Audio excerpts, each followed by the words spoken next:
In recent years, Turkey has experienced persistent challenges regarding the protection of freedom of expression.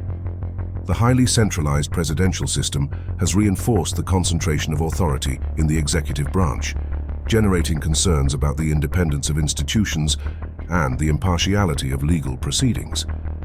The arrest of Istanbul's mayor, Ekrem İmamoğlu, constituted a pivotal moment, as it not only intensified political polarization, but also triggered widespread demonstrations and renewed scrutiny of Turkey's human rights record. Documented cases illustrate the breadth of restrictions.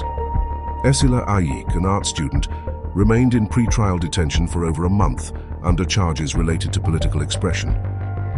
Joakim Medin, a Swedish journalist, was detained upon arrival in Istanbul while covering protests, raising questions about the criminalization of international media activity. Burak Saldiroglu, İmamoğlu's lawyer, faced judicial proceedings on the basis of social media content. Most prominently, Osman Kavala, a philanthropist and human rights defender, continues to serve a life sentence despite two binding rulings of the European Court of Human Rights ordering his release.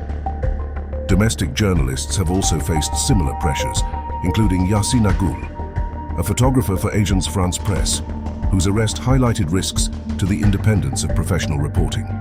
Responses to these developments have been varied. Independent bar associations within Turkey have issued statements underscoring the incompatibility of judicial harassment with democratic principles.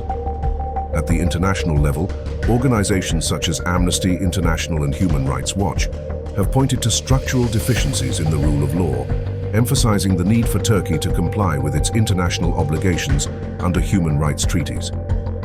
Simultaneously, European institutions have been criticized for inconsistencies in their engagement with Turkey, balancing normative commitments with strategic and economic interests. Although Article 26 of the Turkish Constitution guarantees freedom of expression, its scope is undermined by the extensive application of provisions within the Turkish Penal Code, including Article 299 on insulting the president and Article 301 on insulting the Turkish nation. These provisions, frequently invoked against journalists, academics, and civil society actors, have effectively constrained critical discourse and civic participation.